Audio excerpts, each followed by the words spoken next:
the dangerous delay between seeing danger and acting. When people talk about emergencies, they often ask, why didn't people just run? Or why didn't anybody do something? What they should be asking is, did the people involved immediately understand what they were looking at? Because in many emergencies, the biggest obstacle isn't fear, it's recognition. Researchers who study human behavior during disasters and emergencies and violent incidents use a term called milling, milling. Milling describes the period between the appearance of a potential threat and the moment people decide how to respond to it. During this period, people seek information. They look around, they watch others, they ask questions. They basically try to confirm whether what they are seeing is actually a problem. Now, at first glance, that may sound irrational, but it's actually the opposite. Most of the time, this behavior actually serves us well. Think about how many unusual events happen around us every day. Loud bangs, shouting, backfiring, cars, alarms. If human beings treated every unusual event as an immediate life-threatening emergency, then I think normal life would probably become impossible. The brain is designed to filter information and look for context before committing to a response. To understand why milling happens, I think it's worth taking an even bigger step back into history. For tens of thousands of years, our ancestors lived in an environment where reacting instantly to every single unusual sound or sight could be as costly as ignoring it. A rustle in the grass might be a predator, might be the wind. Smoke on the horizon might signal danger, might just be a naturally occurring fire a very far distance away from you. Sudden noise in the darkness might be a threat, or it might be nothing at all. The humans who survived weren't necessarily the ones who reacted the fastest to everything. More often, they were the ones who gathered enough information to make a good decision. In other words, we evolved to investigate uncertainty before committing to action. For most of human history, that was a very effective survival strategy. The challenge is that modern threats often develop far faster than the environments our brains have evolved to navigate.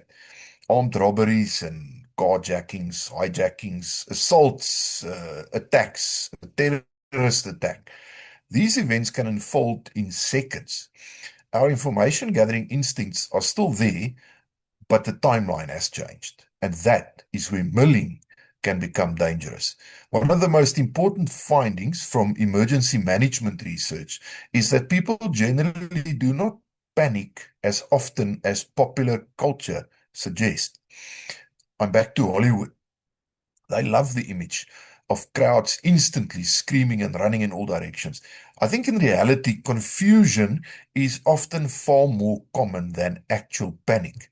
People pause and observe and they try to understand. And while they are doing that, valuable time passes. This is often reinforced by something known as normalcy bias. Normalcy bias is the tendency to interpret information in a way that preserves the belief that everything is normal. When something unusual happens, the brain tends to search for ordinary explanations before accepting extraordinary ones. A loud crack becomes construction noise. Maybe a person running becomes someone late for an appointment, or a crowd moving quickly becomes an overreaction. So the brain is effectively saying there is probably a normal explanation for this. And most of the time, of course, that assumption is actually correct. But when it's wrong, the consequences can be significant and disastrous. Security footage from real world showing these kind of incident incidents often makes it look different from what people expect. After the first indication of trouble, many individuals don't immediately move away from danger. Some move closer. Some stand still. Some turn towards the source of the disturbance, not because they're reckless, but because they are incapable, because they are gathering information. They are trying to answer this thousands-year-old question that every human asks when we are confronted with uncertainty. Why exactly is this happening? The challenge is that the threat may already be developing faster than the human decision-making process. This has very important implications for anyone interested in personal safety. The advantage of preparation isn't that it turns somebody into a superhero. There's definitely no guarantees about perfect decisions, and it certainly doesn't eliminate fear. What it does is reduce the time needed to recognize a problem. Preparation shortens the gap between observation and action. And that brings us to probably one of the most overlooked benefits of training. Training doesn't eliminate human nature, it works with human nature. The goal is not to become someone who never experiences uncertainty. The goal is to shorten the time spent in uncertainty. A person who has considered the possibility of hijacking before may recognize the indicators sooner. A person who has thought about emergency evacuation procedures may respond more quickly when an alarm sounds. A person who has trained for a medical emergency may identify the seriousness of a situation before others do. In each case, that difference isn't necessarily courage, it's familiarity. The situation may be new, but the concept is not. The brain has already explored the possibility, and therefore it reaches a decision faster. This is one of the less appreciated benefits of training. Training is very often viewed as a way to build physical skills.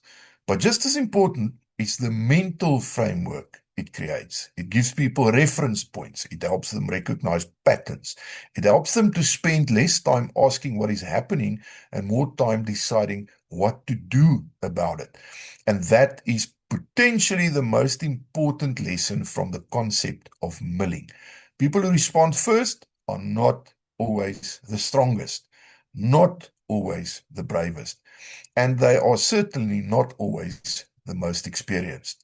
Very often, in fact, they are simply the first to correctly recognize reality. Because before there is movement, before there is action, before there is any response at all, there is a decision. And that decision begins with recognizing that the situation in front of you is no longer normal. The sooner that recognition occurs, the sooner meaningful action becomes possible. And in many emergencies, those few seconds may be the most valuable seconds available. Food for thought. Stay aware, stay prepared, stay responsible.